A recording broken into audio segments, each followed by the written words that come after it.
Como a direita conseguiu capturar a simpatia e até o engajamento dos pobres nas suas campanhas políticas? Este é um fenômeno que não ocorre só no Brasil, toda a América Latina, Europa, etc. E o sociólogo Gessé Souza, que é um grande estudioso dessas questões polêmicas envolvendo, sobretudo, pobreza e riqueza, ele foi a fundo e fez uma grande pesquisa de campo. Ele foi desde o Nordeste até o extremo Sul para tentar explicar por que o pobre hoje é de direita no Brasil, ou na sua grande maioria.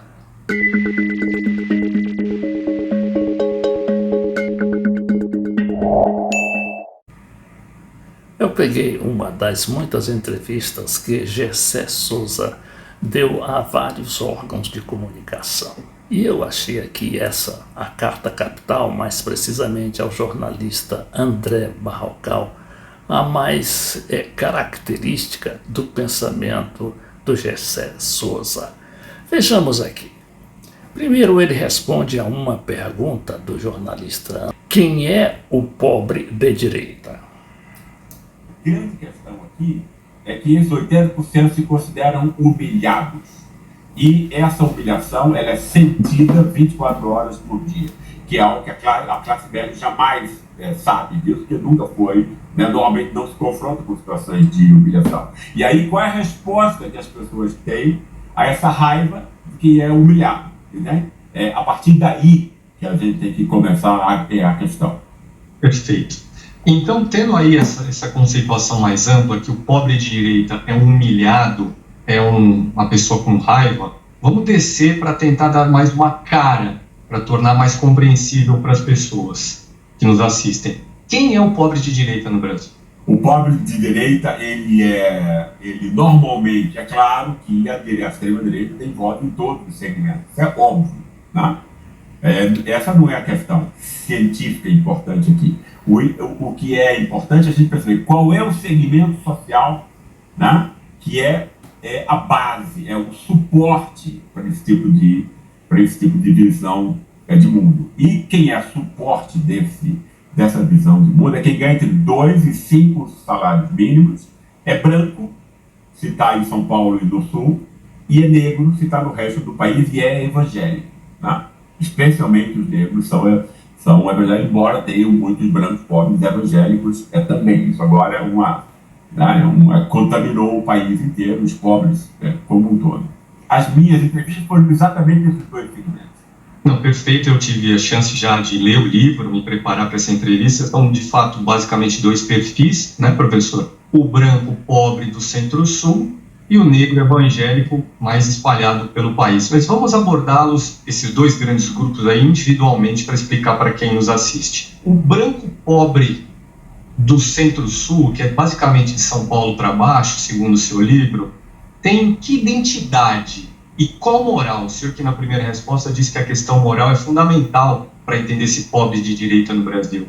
No fundo, o branco pobre, e aí a gente tem que ver uma coisa, né? Foi uma epifania que me ocorreu fazendo um livro, que é uma coisa que eu nunca vi ninguém levar isso como uma coisa significativa e fundamental, que num país tão racista como o nosso, você tem São Paulo e Sul brancos, tá? Mais de 70%.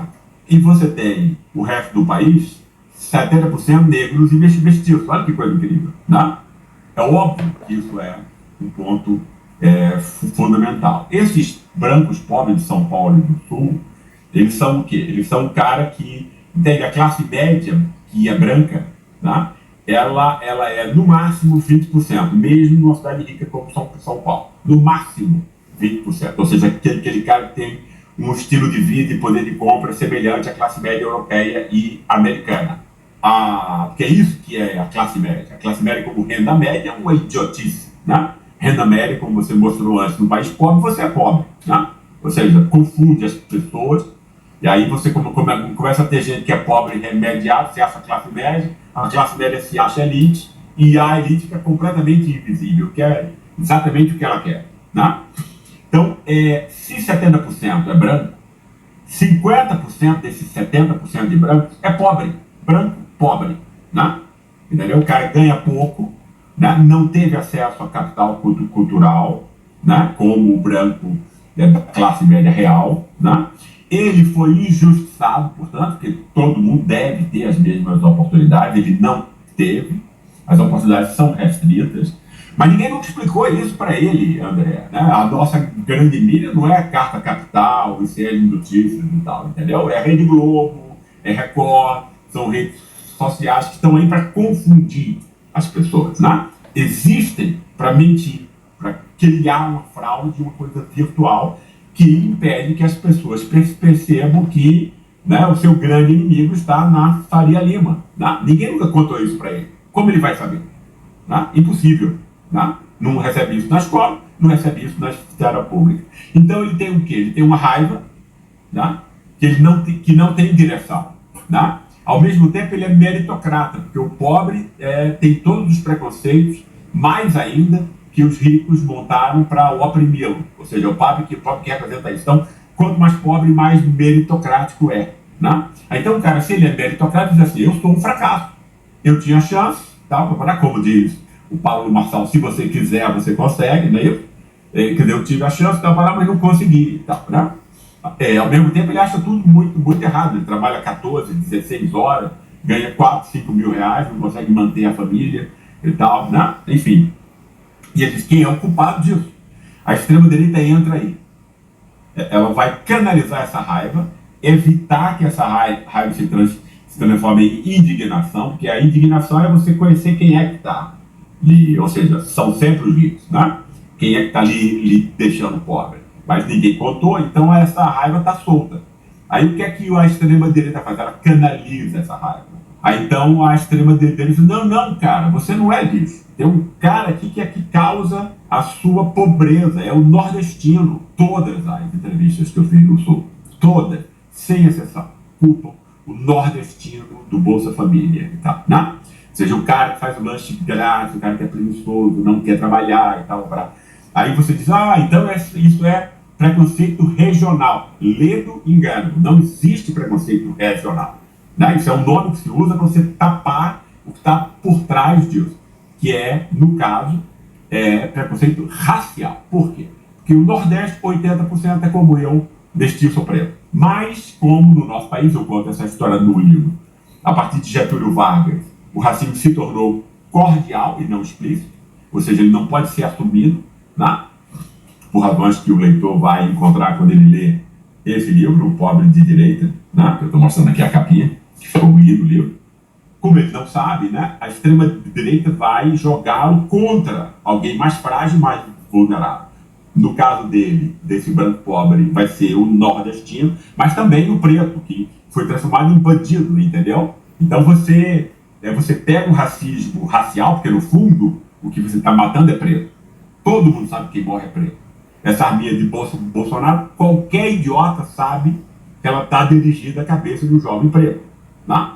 Ou seja, é uma linguagem cifrada de racismo. Né? E o bandido é isso. O que é o bandido? Você já ligou que o preto é bandido, aí você diz, não, eu não quero matar preto, eu não sou racista. Eu quero só matar bandido. Entendeu? Você moraliza o racista. Moraliza o racismo. Ele está defendendo ele não está querendo destruir negros. Ele quer preservar a moralidade pública, a segurança pública. Entende como isso se põe? Então, em todos os casos, tem sempre um fundo racial. Por que tem sempre um fundo racial? Porque tem gente que pergunta, então tudo é racismo? É racismo? É óbvio que é. Num país como o nosso, que nunca criticou o racismo. Né? E a questão é ver as máscaras onde ele está. Né? Se ele não é assumido, quais são as máscaras que ele assume para oprimir e discriminar as mesmas pessoas que eram antes oprimidas pelo racismo racial aberto, antes de 1930. Né? Essa é a questão. Né? E aí inventou-se entre nós toda a coisa do povo corrupto, foi inventada por Sérgio Buarque e encampada por 90% da intelectualidade brasileira até hoje, inclusive pela esquerda, entre aspas, né?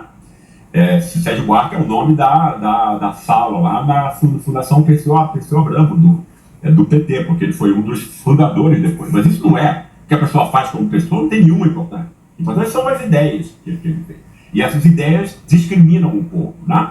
Diz, olha, o povo de corrupto, confiável, eleitor de corrupto, né? Mas o branquinho que veio da Europa para São Paulo e para o Sul, ele nunca se viu como parte desse povo, então ele nunca se viu como corrupto. A elite também não, especialmente a de São Paulo, se vê como americana, por razões que eu também explico no livro. Então quem é o corrupto, eleitor de corrupto, é o negro, mestiço e o pobre, né? É o voto dele que não vale. Quem ele eleger para o poder de Estado real, ele vai ser defenestrado, né, todas as vezes com um golpe de Estado, fingindo que é contra a corrupção, né?